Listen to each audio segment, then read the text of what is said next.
Yes, so good evening, scholars. Welcome back to your own channel. I hope everybody is doing good. Yes, I hope everybody had a nice day today. So today we'll actually be having a class for standard 11th, right? So this is like not exactly like the first class, but we've already had like an introduction class for standard 11th 2 days back. So today we'll actually be talking about what is there as a part of your syllabus for the board examinations, and we'll be starting with chapter 2, right? So this is the first class where we'll be discussing about chapter 2 in detail. So before diving deep into that, I would just like to give a brief introduction about myself. So I am Nikitha, and I'm your history educator here, teaching at Unacademy Scholars channel. And yes, I do teach for standard 11th and standard 12th.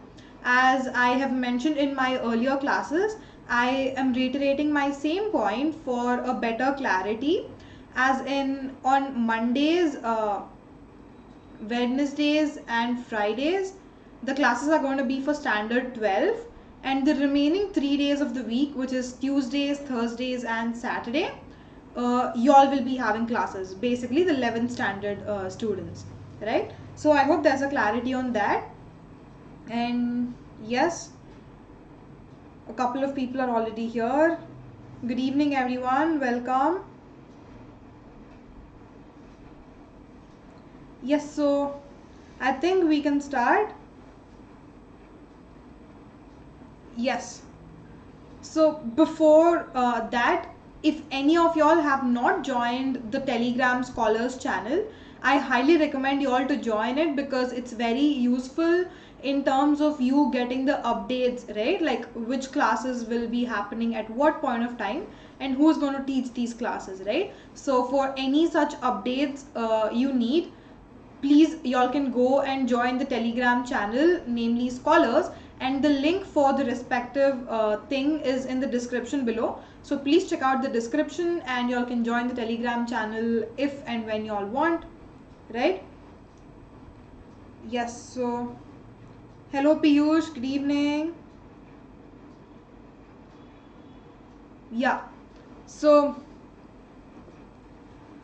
Unacademy subscriptions, right? So there are a range of subscriptions, as in like there's an iconic subscription and a plus subscription.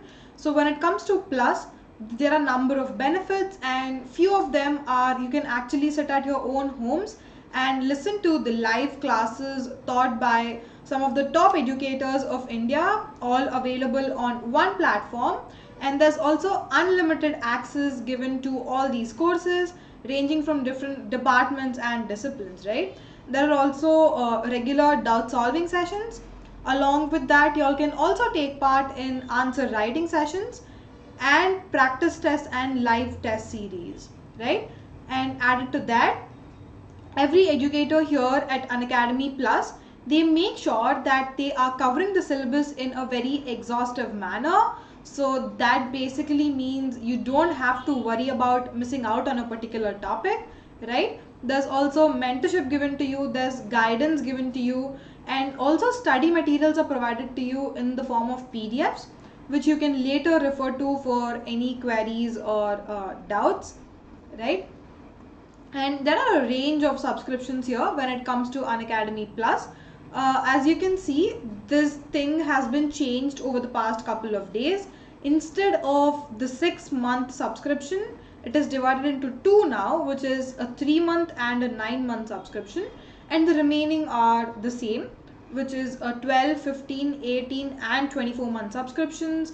The prices are clearly visible on the screen here, but the hack here is that the longer period of time you actually take a subscription for, the more beneficial it's going to be for you guys, because at the end of the day, y'all will save a couple of bucks for yourself by subscribing to a longer duration, right? And when it comes to Unacademy Iconic, here the difference between Iconic and Plus is that the features are even better and greater when it comes to Unacademy Iconic. Like you'll have a personal mentorship, right? So you all will have one-on-one discussions and one-on-one conversations with your personal mentor, and you can literally approach him or her for any queries you have. Not just that, you will have live doubt solving sessions. Also, weekly reports will be provided to you where you can assess your past week's performance and you will know where you stand and which areas to improve on, right? There's also a direct parent connect along with study planners given to you, like a timetable sort of thing, which will make your job much easier. And iconic iconic subscription pricing goes as follows. The tenures are the same, which are 3 months, 9 months, 12, 15, 18 and 24 months. The prices are clearly listed here. Y'all can have a look at that and subscribe to it, right?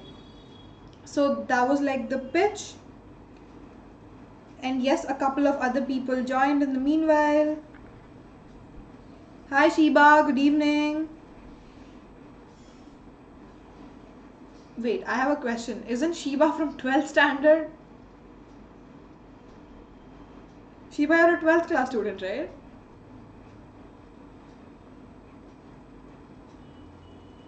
Okay, so hello Trisha, good evening Trisha.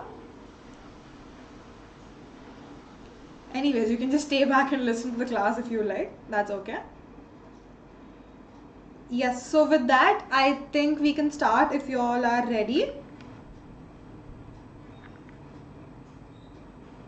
Yeah, so as first chapter is not a part of your syllabus mentioned in your board examination syllabus, right? So since that is not a part of it, we'll be directly delving deep into chapter 2, which is basically writing and city life. But remember, this is a sub part of the first section you'll have in your textbook, which is early societies, right? So there's like the second theme of the first section. It's namely writing and city life. So we'll be talking about various concepts in this chapter, like how did the urbanism came into being, and like what are the cities that were developed, how did actually people live in the cities, what is the livelihood, and also the association of city life with writing, right? So writing played a huge role in the development of city life, and we will look at how exactly one helped the other, right? So that is like a basic gist we have for chapter 2. And yes, we will start. Regarding how much time this will chapter take. Okay, so Trisha, to answer your question, again, this chapter is almost like 22-23 pages in your textbook. So roughly, if you estimate, it's gonna take a minimum of 4-5 sessions, right? So this is just like your first session. So probably by the end of next week, right? So yeah, I hope that answers your question. Yes, we'll start quickly without any further ado. So guys, when we are talking about city life, right, one important city we need to look at is Mesopotamia, right? Mesopotamia is an ancient term. If you look at the present day world map, you will not come across any term like Mesopotamia because its name has been changed, right? So it is the modern day Republic of Iraq in the West Asian region, right? So this was one of the earliest cities that world ever saw or encountered, right? So if you look at like the geographical location of Mesopotamia, it is important for us to remember that this city was between two rivers, right? And what are those two rivers? They are Euphrates River and Tigris River, right? So both the rivers have been passing through a particular region, and the area between those two rivers is known as Mesopotamia or the present day Iraq, right? So why is it so famous, right? Like what is it known for? What is its significance is the main question. So in order to answer that, the second point will answer it. Basically it says the Mesopotamian civilization as a whole is known for its prosperity, city life, its voluminous and rich literature, its mathematics and astronomy, right? We'll deal with it one by one in the coming days. So prosperity in terms of people having a standard living, right, like a standard life. And there's also emergence of new cities. Like if you look in the early times, in the ancient times, there were very few cities, out of which Mesopotamia was like the advanced one, where basically the rural way of life was most popular instead of the urban way of life. But Mesopotamia was one such city which gave rise and importance to the urban life as a whole, right? And there's also like tons of literature being produced. Like people were well educated enough because there was existence of writing in place. People knew how to read, people knew how to write, right? Exactly, that is why loads of literature has been being produced. And not, people were also reading the literature, right? It's not just that only a part of the population is educated and they themselves are writing books for themselves.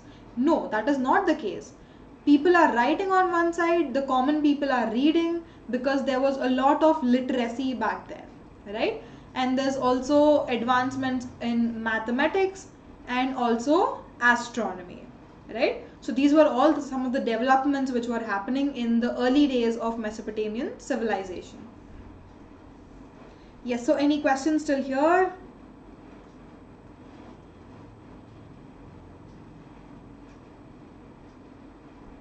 Okay, Shiva, I got your response. Anyways, you can stay back and listen to it. That's not a problem.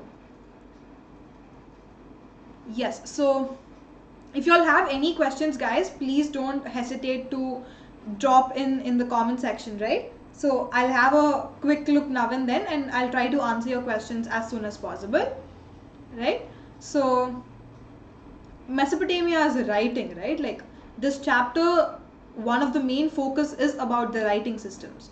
So in the introduction, in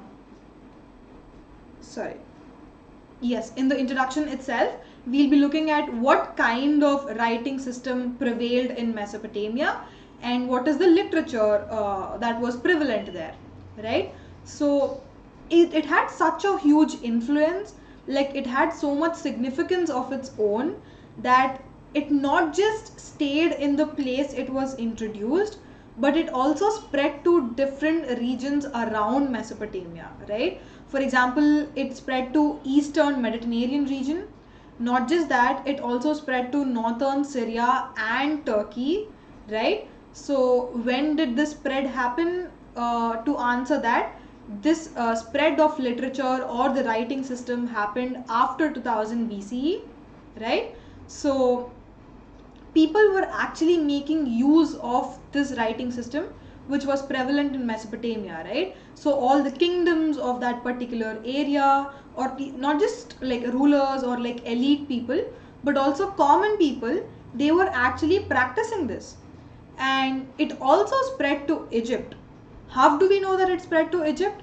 Because people started writing letters to the king of Egypt, right? So the king of Egypt is formally known as Pharaoh, like Pharaoh, right? Pharaoh is basically the ruler of Egypt. So Pharaoh has been receiving letters from the Mesopotamian people, from Syrian people, from Turkish people, and the writings of the letters are basically in the Mesopotamian script, right? So that is how important Mesopotamian script was back in those times. And obviously during this chapter, like while going forward, we will look at the connection between city life and writing. As I have mentioned earlier in the previous slide, we will definitely look at the connection or the association between these two. And also we will deal with some outcomes of a sustained tradition of writing, right? Because writing was in place, what other developments happened, or what are the consequences of an established writing in place, right? So these are some of the questions we will have answers to in the couple of next classes, right? Yeah, I don't see any questions, which means we can move on. Yes, so guys, before moving further, I know this is, again, as 11th standard students, like this is the first time you all are getting you are being encountered with like the world map at large, right? Like till 10th we did talk a lot about world history, but again the type of world history you will be doing in your 11th standard is in so much more detail, especially basing on map work, right? So it's important for us to realize where these places are on the maps. So that is the reason I've kind of inserted the map image here on this slide. So there are few place names, right, which you need to remember when we are talking about the Mesopotamian civilization. Those names basically are Sumer, right, Babylonia or Babylon, and also Assyria. Like these are some of the what do you say, like large places or important places in the Mesopotamian region, right? So in the beginning of recorded history, again, what I mean by recorded history, guys, so here, before writing was there or before language was there, there was no kind of there was no such thing like textual evidence, right? So the text was being written, or like the first accounts of writing is basically called the recorded history. Like the history is being recorded onto something, be it manuscripts, right, be it some kind of engravings on stones, on walls or something. People are actually making use of the writing and script and recording all the accounts, right? So initially when all these accounts were recorded, in the beginning the urbanized south was called Sumer and Akkad. From those accounts we get to know that the southern part of the Mesopotamian region was called as Sumer and Akkad, because Sumer and Akkad were two popular cities back in those times, which were very large, right? They were also very famous. So after that, after a couple of centuries, when you come to almost 2000 BCE, Sumer and Akkad started losing their importance, and in their place another city by name Babylon, that started growing in size, that started becoming important, right? So again, it's just a city, but the whole region surrounding the city is called as Babylonia, right? So I'll give you an example as to how this naming works, right? If you look at, for example, Mughal India, when you're talking about the Mughal India, you're basically referring to all the places on the Indian subcontinent. But that doesn't necessarily mean Mughal ruled every place of India, right? There were some places which were under the leadership of some other rulers, some other kingdoms, some other princely states, right? But as a whole, we refer to it as Mughal India because Mughals were dominant, right? They almost covered the whole part of India, right? Because of the dominancy of the Mughal kingdom. In the same manner, if you are referring to the whole of this region, look at the pointing I'm making on the map. This whole region is Mesopotamia, right? The whole of it we are calling as Babylonia, right? But Babylon is just a city here. But because of its significance, we are referring to the whole area as Babylonia, right? So that is how the names were given back in those days. And that was happening around 2000 BCE. And even a millennium later, almost in 1100 BCE, even Babylonia started losing its importance, and another kingdom by name Assyrians, right? Assyrians started coming up, but this time it was not in the southern part, but it was in the northern part. Look at this Assyria here, it is in the northern part of Mesopotamia, right? So after 1100 BCE, the whole region came to be known as Assyria because Assyrian kingdom was ruling over most parts of Mesopotamia, right? So I hope this naming is clear, guys.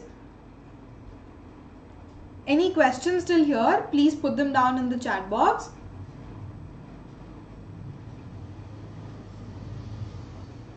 Yeah.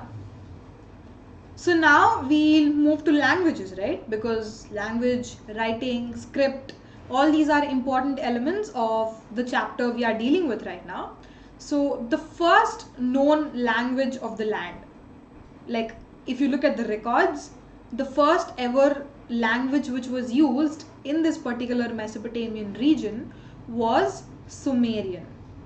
And this language is named after the city Sumer, right? So Sumerian was the first known language, and when Akkadian speakers arrived, like Akkadian speakers were not native to the Mesopotamian region, they were somewhere in the Saudi Arabia or somewhere, but once Akkadians occupied Mesopotamian region, because Akkad dynasty took over the Mesopotamian region, there were a lot of Akkadian speakers, right? So Sumerian language was slowly, eventually replaced by Akkadian. And when did this happen? This happened around 2400 BCE, right?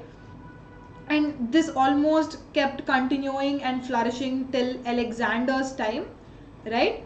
Alexander's time was somewhere around 300-ish BCE, right? So from 2400 till 300 BCE, Akkadian speakers were prevalent, and that is why Akkad language was being spoken mostly in the Mesopotamian region. And after that, from 1400 BCE, another new language was introduced, which was Aramaic, right? Aramaic is very popular. Aramaic was also spoken in parts of the Indian subcontinent, if you all know about it, during the Ashoka's time, almost in 3rd, 4th century BCE. Aramaic was a language which even spread to the northwestern frontier of the Indian subcontinent, guys. So that is how famous Aramaic was back in those times, and it is still spoken in parts of Iraq. Like even in the 21st century, in some parts of Iraq, Aramaic is still spoken, right? It is somewhere similar to Hebrew, like Hebrew and Aramaic have a lot of similarities, right? Hebrew is the language basically used mostly in the Christian communities, right, in the initial days. So these two languages have a lot of similarities, right? Cool. Yeah, so if no questions still here, then we can move on.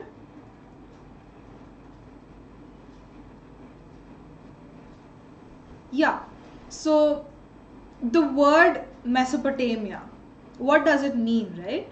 So if you look at the word Mesopotamia, one point we need to remember here is that the word in itself is derived from a Greek term, like two Greek terms. The first one is mesos, like the first part of the word meso was derived from a Greek word meaning middle, right? The meaning of the word mesos is middle, and the second part of the word potamos, right, which out of which Potamia came from. Potamos means river, right? As we have discussed earlier, the Mesopotamia city is in between two rivers, right? Tigris River and Euphrates River. So its name literally means middle of the rivers, right? Geographical location is between two rivers, right? So that was like a factual point. And yes, archaeological work has been happening in the Mesopotamian region from 1840s, right? Almost nearing 2 decades right now. From back then, archaeological work has been happening in Mesopotamia. And if you look at a few sites like Uruk and Mari, these are very important archaeological sites in Mesopotamia. Oh god, like these are like so important, and so much information can be gathered from these archaeological sites that excavations and work has been happening in these two sites for so many decades. Like it happened for so many decades. Usually, if you look at any archaeological site, even if you look at like Indian sites like Harappa or Mohenjo-daro, one thing we always see is that there's a limited period of time. Like, so for example, they're excavating Harappa, right? 2 years, 3 years, or maximum 5 years, the archaeological work will be done in that place, and later that site is abandoned, right? But that is not the case with Uruk and Mari. Uruk and Mari have been being excavated by various archaeologists for a lot of decades right now. That is how much information and that is how resourceful Uruk and Mari are as archaeological sites, right?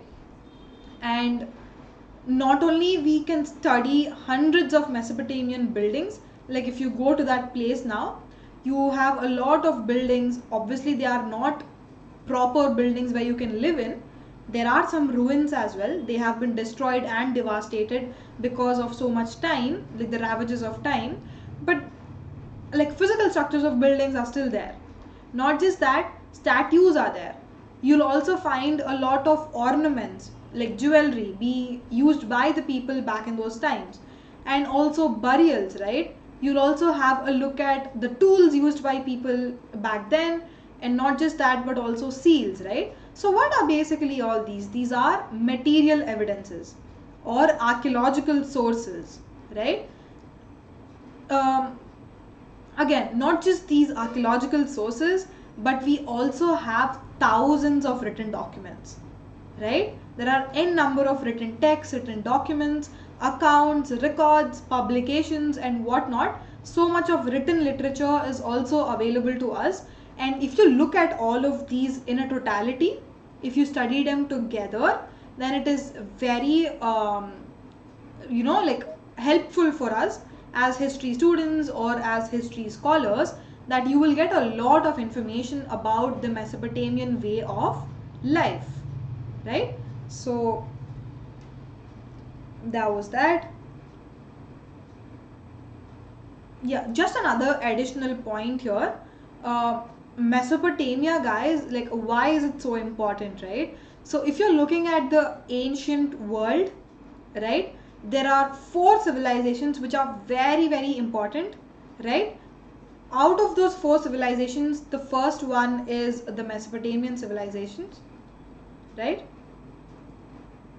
The next one is Indus Valley civilization, which is also called as Harappan civilization, which is in the Indian subcontinent, and which we have like learned something about it in the past classes, right? Like in the 8th, 9th standards, we did read about Indus Valley civilization.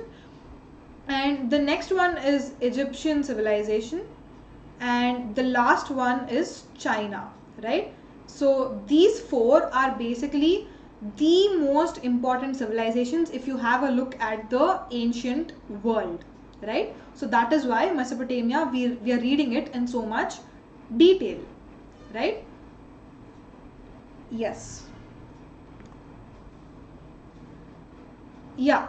So another reason as to why scholars or archaeologists were so much interested in excavating the Mesopotamian sites for so many decades, right? Another reason, one of the reason is because it was one of the important civilizations in the ancient India. The other reason is it has a lot of biblical reference. What do I mean by biblical reference, right? The place as a Mesopotamia or the sub-regions of Mesopotamia, all these names were listed as a part of the Bible, right? It had like a religious significance to it. So mostly people who were excavating Mesopotamia were European scholars, and obviously Europeans followed Christianity to a large extent, and that is why they were interested in excavating the Mesopotamian sites, right? So that is the second reason. And yes, to be very specific, the Old Testament of the Bible talks about Mesopotamia.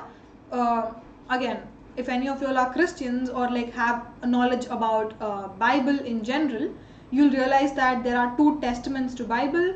The first one is Old Testament and the second one is New Testament.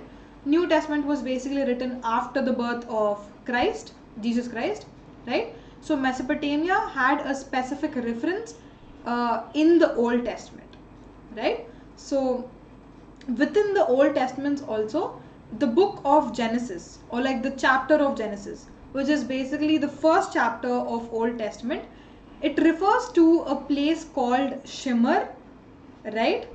Back in those days it was called as Shimmer, but now we know that it is called as Sumer, right?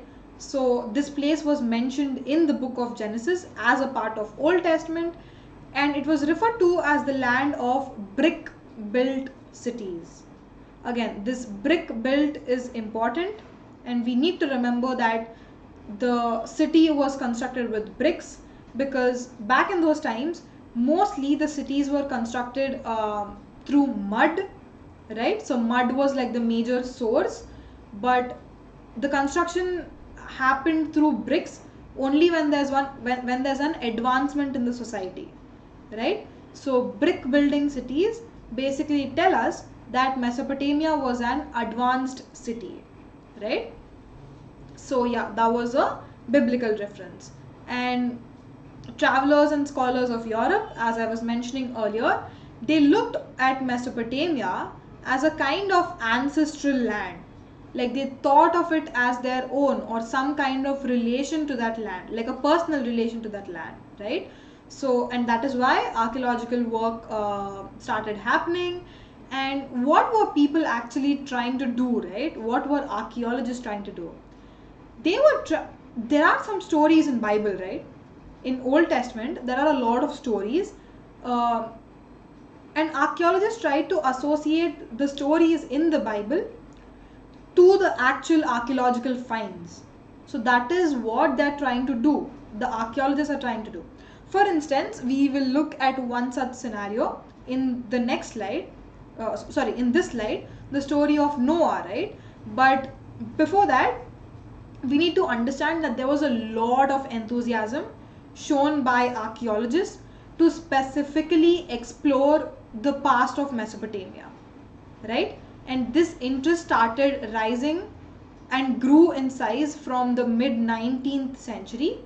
So as a part of that, in the year 1873, right, amongst this growing interest, a British newspaper actually funded a third party organization. And what is that third party organization? It was a British museum, right? So this British newspaper funded the British Museum to carry out this whole excavation and exploring that particular site, right? Why did they have to do that? Because they were too curious to prove the stories mentioned in the Bible that they were real. And one such story that they focused on is the story of the flood, which involved the character of a person named Noah, right? So we will look at what the Noah story is, but remember that British newspaper funded the British Museum to carry out this excavation, right? Yeah. So what does the Bible say about the story, right? So according to the Bible, there was a flood at some point of time, right? So in the Mesopotamian region. So when this flood happened, there was a person called Noah. Like he was chosen by God to save the lives of people, right? So that was the task of Noah. He eventually built like a huge boat which could accommodate so many animals, so many birds, so many human beings and other living creatures as well. So it was like that big, it was that large, so that it could accommodate a lot of species, right? So Noah started bringing all the species into the boat, right? And he was trying to save all these species from the flood. Like even after the flood happened, people whoever were in the boat, species whichever were in the boat, only they survived, right? So that is the story mentioned as a part of the Bible. So if you look at like local Mesopotamian traditions, local Mesopotamian texts, you will find a strikingly similar story. But here the character name is not Noah, but the principal character was called as Ziusudra, or he also had another name called as Utnapishtim, right? Ziusudra or Utnapishtim. Again, you don't have to remember all these names. It's just a part of your textbook, but they are not important when it comes to the examination point of view. So don't remember any of these names. Just remember the story, right? So this was a very strikingly similar story in the Mesopotamian tradition as well, right? So because of this tradition, right, the archaeologists have been carrying out a lot of work to find out if the story mentioned as a part of the Bible is actually true or not, right? So that was the task being carried out by the archaeologists. So do you all have any questions till here, guys? Any questions till here, please put them down in the chat box. I'm very happy to answer them.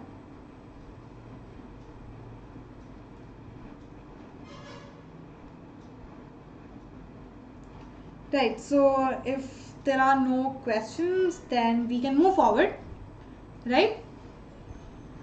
So the excavation was happening for so many decades. It almost started in 1840s, like till 1960s, like almost for around 12 decades. 12 decades is a lot, guys, like 120 years, right? So for so many years, for so many decades, excavation kept happening in the Mesopotamian sites. But finally, at some point of time in the 1960s, archaeologists understood that the exact story which was mentioned as a part of the Bible, the Noah story, was not literally true. Like the flood happening or like people dying and all that stuff might be true to a certain extent, but this huge boat thing saving all some of the species and all that stuff, that might not be true, because you are not able to find any archaeological evidences that happened back then, right? Because of the lack of archaeological evidences, archaeologists or scholars came to a conclusion that whatever story was mentioned in the Bible was not literally true, right? Then why were they mentioned in the Bible is the question. If they were not true, if they were not real incidents, why were they mentioned in the Bible, right?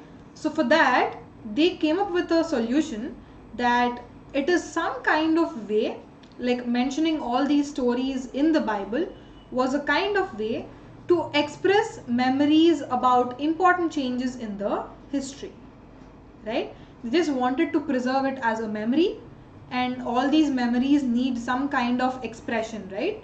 So by writing them in the Bible, it was some kind of memory expressions, right?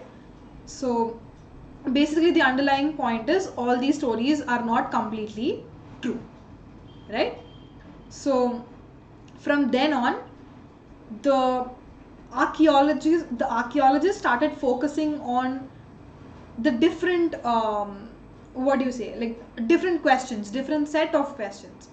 The main focus when they started out was to prove that whatever was mentioned in the Bible was true, but once they realized that it is not true, their focus shifted on to something else, right? So because of that, they also had to refine their archaeological techniques. It became more sophisticated, it became more advanced, it was more complicated, right? So techniques started changing, and not just that, attention was directed to different questions. Now the focus is not just on proving whatever is written in the Bible to be true, but the actual work which was happening now is reconstructing the lives of ordinary people, right? Back in those times in Mesopotamia, what kinds of people lived, or what occupations did they take up? You know, like what was their survival, what was their livelihood, what is the societal status, how did the economy or the trade flourish, and all that stuff.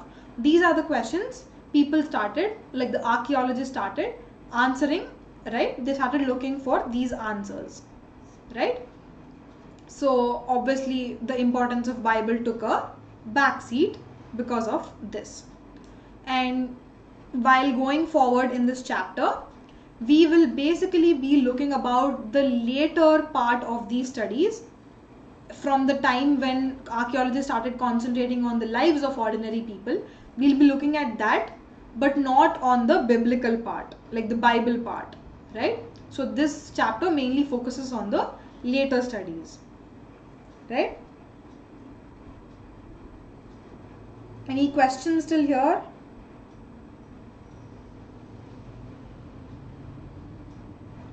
Shiba, to answer your question regarding the story and 120 years of excavation, it's not just for that story, but that is one example I've gave you from the Bible.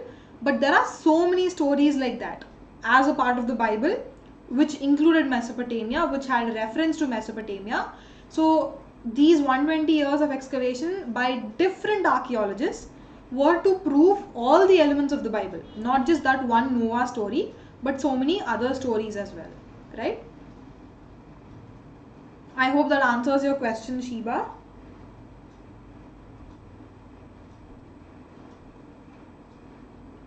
Yes, we'll move on from here.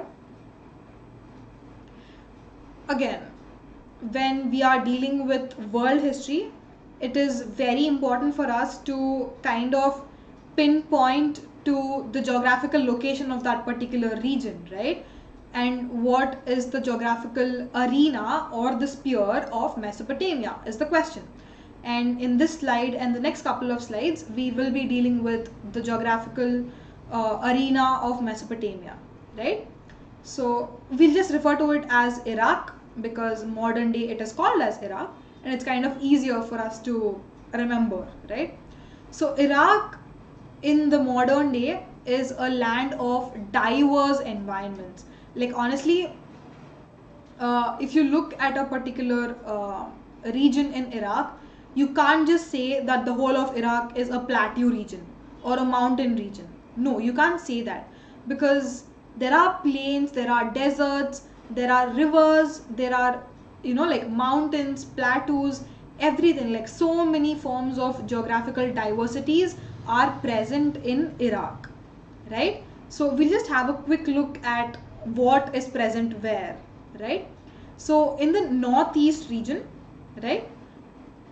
Again, I don't have a map here of Iraq, guys, but just roughly remember, like northeast towards this direction, right? So in the northeastern part of Iraq, it is majorly a plain region where basically the soil is fertile and agriculture is possible, right? Like agriculture is basically productive there. So it was the plain region.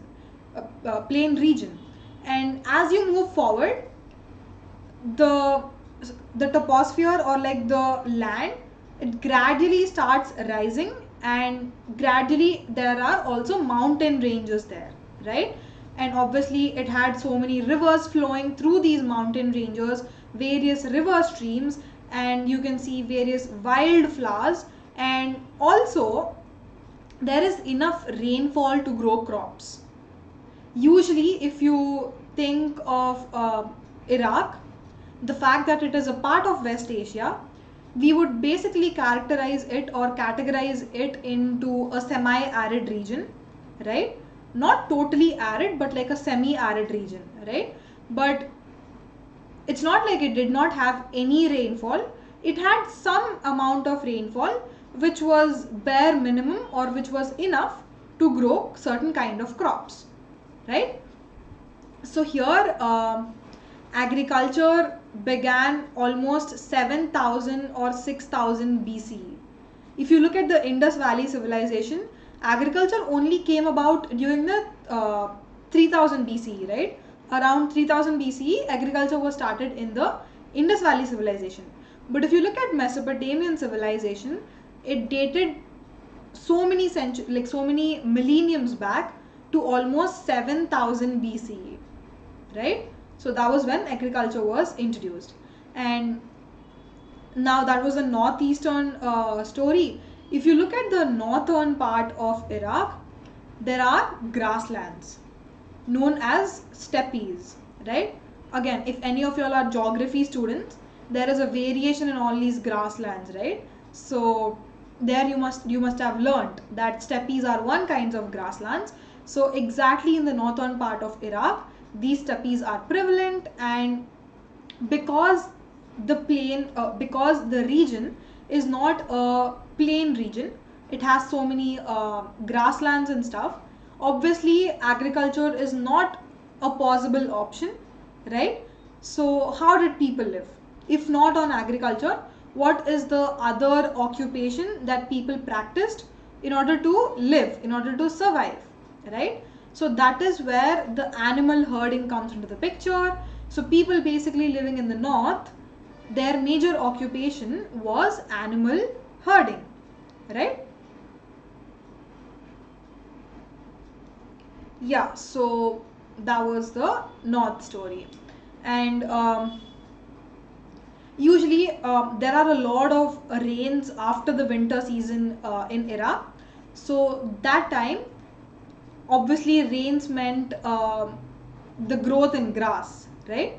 Because of rain, obviously trees will start growing, grass will start growing, shrubs will start growing and all that stuff. So as soon as the winter rains, for sheep and goats, this grass or this low shrubs which were there in Iraq, in the northern Iraq, they were the food for sheep and goat, right? And if you look at the eastern region is actually where so many tributaries of Tigris river flow. Like so many streams of Tigris river are there towards the eastern side of Iraq, and it kind of acts as a communication into the mountains of Iran, right? So this is the eastern side, right? Like this is Iraq, this is Iran. So between Iraq and Iran, there are tributaries of Tigris flowing, and through that water channel, like through the river routes or sea routes, people used to travel from Iraq to Iran, right? Any questions till here, guys? I know it's kind of difficult because we do not have a geographical map in front of us, but I'm hoping all of y'all know the location of Mesopotamia, right? Like roughly y'all know where present day Iraq and Iran are. So that kind of makes the job easier. Yes. And slowly after the eastern region, we'll be moving into the southern part. Southern part is basically a desert, guys, right? And this is exactly where the first cities came up and also writing emerged. Like in the first slides, we've talked about places like Akkad and Sumer, right? Akkad and Sumer were the first places, were the first cities, and also writing emerged there, and they were towards the southern part of Mesopotamian region, right? So that is the region we are talking about right now, and it was basically a desert, right? And this desert could support cities because the rivers Euphrates and Tigris, which rise in the northern mountains, carry loads of silt or fine mud. Again, generally, for any civilization to happen, for any city to be established, we usually have one strategic thing where if cities are constructed on the banks of rivers or where there is a water source basically, then the cities would flourish. That is one common idea we usually have. But if you look at the southern part of Mesopotamia where Sumer and Akkad came up, we are telling that it's a desert, which basically means no water, right? So even in that situation, how did Sumer and Akkad come up? What factors contributed to the rise of Sumer and Akkad, right? That is because the rivers which have been flowing from the north, which basically are Euphrates and Tigris, they have been flowing from the northern mountains. They used to carry a lot of silt with them. Like obviously when the stream is flowing, it also carries a lot of silt, right? Like silt is nothing but fine mud, which is fertile enough, right? So all that mud, silt used to be carried along with the Euphrates and Tigris streams, and they used to be deposited in the southern region where basically Sumer and Akkad came up. So because of that, even though it's a desert, because of the silt, it kind of became fertile and very feasible for agriculture, right? So if you find an occupation there, and if you realize that this place is fertile enough for agriculture to be carried out, then it kind of is tempting for a person to settle there, right? And that is how eventually cities will come up. So that was the reason, even though the southern part of the Mesopotamian region is a desert, because of the fine mud and silt, people were able to settle in the southern region, right? Yeah, that is exactly the point these two talk about. And yes, these channels also functioned as irrigation canals. Like all these streams were coming down, right? Like Tigris and Euphrates rivers were coming down. So what did people do? Like obviously for the crops to be grown, either sufficient rainfall has to be there or artificial irrigation systems has to be there. We know that it's a semi-arid region. It won't have abundant rainfall, but like just enough rainfall. But there are some crops like wheat, barley, which require a lot of water, right? Then the natural rainfall is not sufficient. It needs an extra source of water supply, and that is where people started laying all these irrigation canals. And where did they get the water from for the irrigation? They made all these channels from the course of Tigris and Euphrates rivers, right? For example, Euphrates, yeah, I'm just drawing it here. For example, Euphrates and Tigris river are flowing here, and there are fields here, right? There's no abundant rainfall, obviously water needs to be there. So people used to carve out streams from here.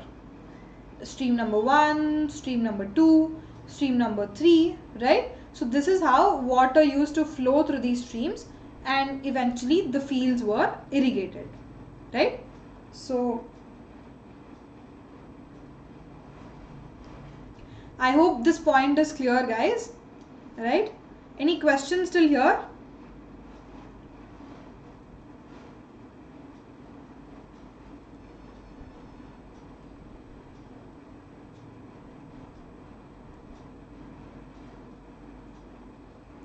Yes, Shiba, you absolutely got it right.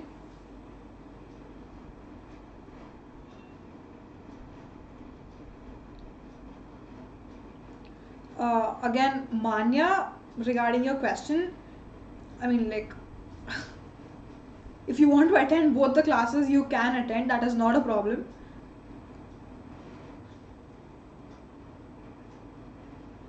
Yeah. So we'll move on.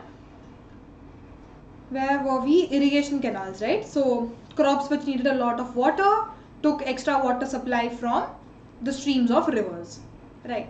So the last point here on this slide is, of all the ancient systems, including the Roman Empire, right? Like Roman Empire is considered one of the greatest of all in the ancient times, right? So even including the Roman Empire, even if you consider Roman Empire, southern Mesopotamian agriculture was the most productive when compared to Roman Empire agriculture. Like that is how productive or efficient agriculture was happening in the southern Mesopotamian regions. And the reason, as I have mentioned earlier, is because of the irrigation techniques, right? So one basically will assume that since it's a desert, since it's a semi-arid region and no sufficient rainfall, enough crops, it's not possible to grow crops. But because of efficient irrigation techniques, the southern Mesopotamian agriculture was so much productive that it even surpassed the productivity of the Roman Empire agriculture, right? So that was like a comparison point.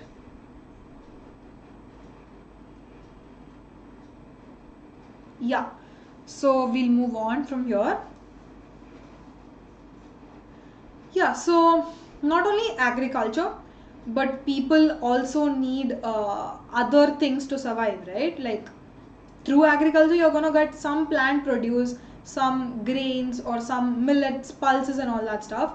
But sometimes people also needed meat or milk and also wool in order to cover themselves up. Like they need all these sweaters or like woolen clothes to cover themselves and protect themselves from the cold, right? So where did they get all these from, right? As we have seen in the steppes region, in the northern steppes region, there were so many sheep and goats, and from there people used to go travel to the steppes. They used to collect wool from there and make clothes for themselves in order to protect themselves from cold. And they used to kill the same sheep or the same goat in order to acquire meat, and through the same sheep and goat they also got the milk, right? So these are some forms of survival for the ancient Mesopotamian people, right? And not just that, fish was also available in the rivers, obviously Euphrates and Tigris rivers and also its tributaries. There was a lot of fish they used to catch, and fish was like one of the staple food back then. And when it comes to fruits, since it's a semi-arid region, we know that there are a lot of date palm trees from which you get dates, right? So they used to get dates in summer. This was like the basic food pattern of the ancient Mesopotamian people. And the last point here, before talking about urban infrastructure in detail, or like the city life in detail, is that basically because of rural prosperity, because the rural regions are flourishing so much, that in itself will lead to urban development. It's like a direct correlation, right? Because of rural prosperity, urban life will develop. Yes, that is the case here also, but that is not the sole factor, that is not the only factor. There are some other factors as well which led to the growth in city life, which led to the growth in urbanism and all that stuff. So we will look at what all those factors are in the coming slides and in the coming classes as well. But just remember, not just rural prosperity, but also other factors contributed to urban development, right? Any questions till here?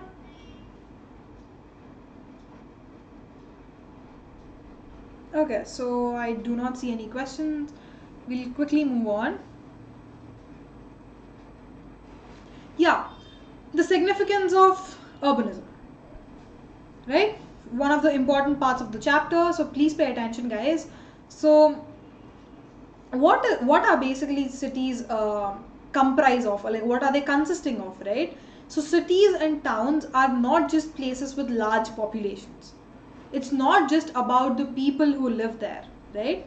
But it also about the activities which are happening within the cities and towns, and how are they flourishing, that make up the urban life, right? So mainly it depends on the economy.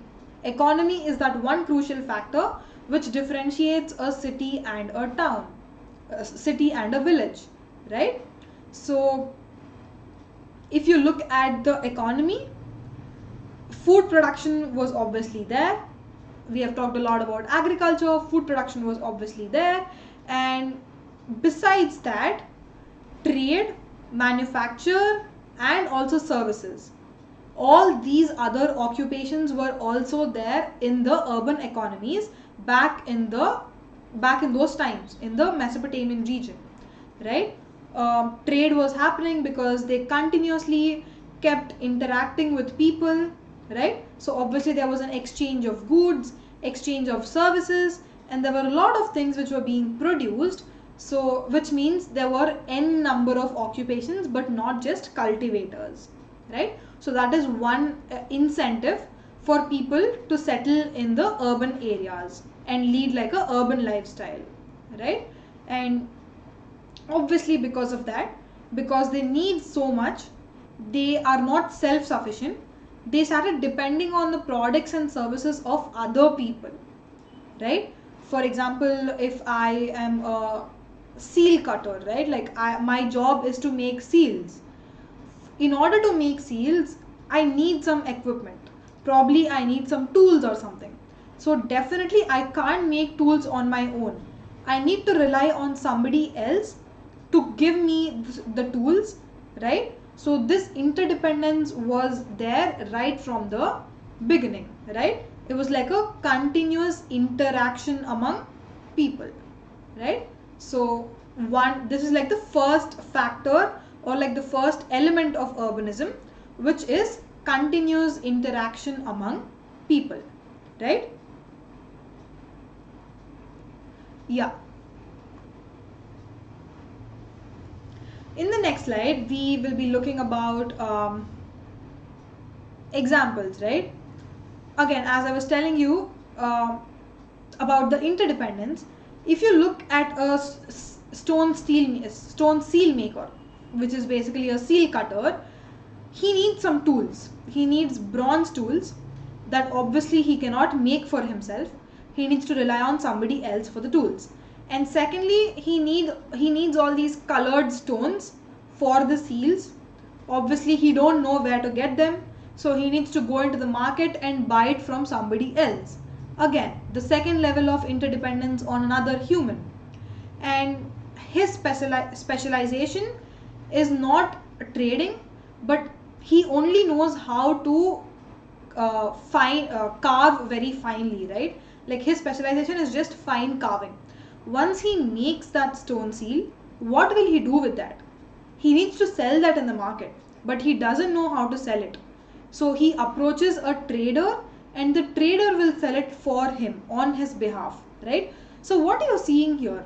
There are multiple levels of interdependency of humans, right? So whatever we are talking right now and also in the previous slide, we are basically focusing on one aspect, which is interdependence, right? So interdependence. And also, if you, for example, if you look at a point like specialization of work, right? I can only do certain things. I am not an expert in doing trade. Let's say I can only make seals. I don't know how to trade. I'm depending on some other person to trade. So there's like a strict division of labor happening, right?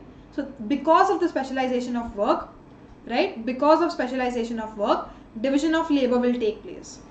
So the second important mark of urban life, or second important element of urban life we'll be looking at, is division of labor, right? So what did we look at the first one? First one is the continuous interaction, and the second one is the division of labor, right? I hope this point is clear. Guys, I know it's past time, it's already 7, but like I just have a last couple of slides to finish. I'll just quickly skim through them, right? Yes, not just that, but there must also be like a social organization in place, like a social structure, because there needs to be a lot of coordination happening, because there's a lot of activities happening in the society or in the market, right? So for that, obviously a social organization needs to be in place. For example, fuel, metal, or stones or wood, they come from different places. They are not all available and in a single place. They are acquired or they are imported from different places, right? So when all that stock comes, storage needs to happen, because all these materials will come in bulky quantities. You can't just use all of the materials in one go, but you definitely need a place for them to be stored, right? So there was a facility for storage, right? Not just the fuel or metals, but also grains and other food items like millets or pulses. Usually they were grown in the rural side of the region, right? So when they are importing it from the villages to the cities, when the grains come into the cities, there needs to be a storage place. Otherwise, they'll be rotten, right? Proper storage facilities happen to be there. And not just that, this grain also needs to be distributed among the people. So what are you seeing here? One man might be involved in the transportation sector. The other man might look after the storage of these grains. The other man might look after the distribution of these grains. So people are involved in different activities, right? Like that involvement of people in different activities, different occupations, is the point we are focusing on right now in this chapter, right? And all these activities need to be coordinated, right? For one person to carry out his occupation, he needs to rely on some other person. That's like a chain or a connection, right? So that coordination definitely has to be there for any activity to be successful, right? And because of this, there is a particular hierarchy being established, right? If suppose I'm a master and I need this particular grain or particular things to be exported to some other place. I have some people working under me, and I will tell them, like, take this load and distribute it to somebody else or drop it to some other place, right? So what do you see here? I am ordering somebody, and there's a person below me who is obeying my orders, right? So do you understand this connection? That's like a hierarchy, right? Like hierarchy between a employer and an employee, or like a master and a servant, right?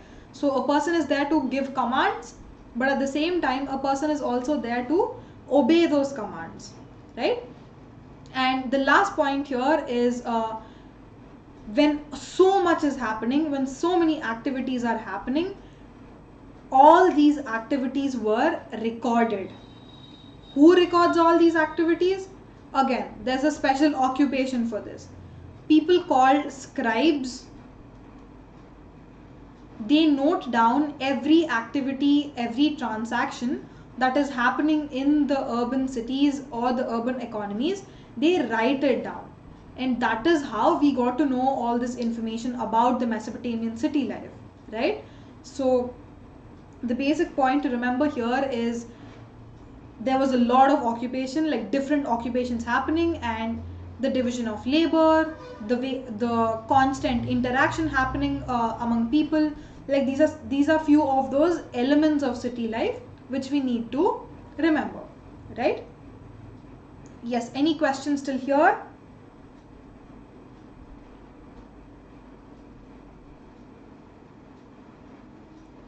Yes, Shiba, regarding your point of division of labor, I think you put up that point when we were talking about specialization, right? Like specialization of a particular task. That basically means division of labor is clearly happening, because if a particular work is assigned to me, I can't do the work of somebody else because I really don't know how to do that, right? So there's a clear demarcation of labor, right? Yes, Shiva. So yes guys, that is it we have for today. Yeah, we've almost covered like the first sub theme of the textbook. We did a good job today, right? So if y'all have any questions, any doubts, please put them down in the chat box. I will answer them. Y'all can type out the questions in the meanwhile I will wind up this class, right?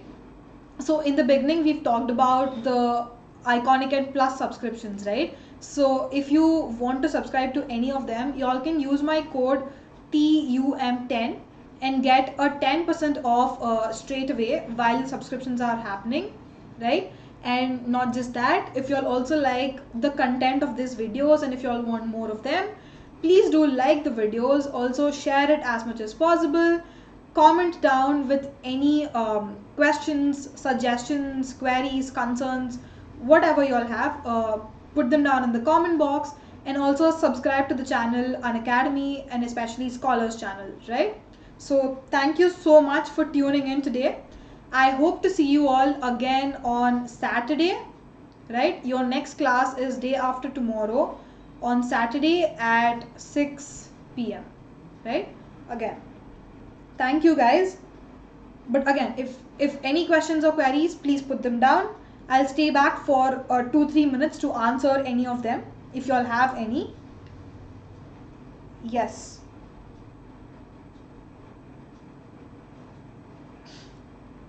Thank you, Shiva. Thank you so much. That means a lot actually. Yeah, I hope everybody else understood as well. Yeah, so if that is it, if no questions further, we can say bye to everyone, right? Have a good evening, guys, right? Have a good evening, be safe, and I'll see you again on Saturday. Thank you so much for tuning in. Bye bye.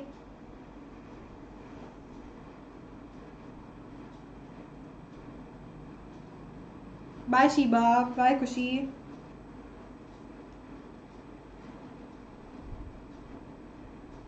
Chalo, see you on the other side.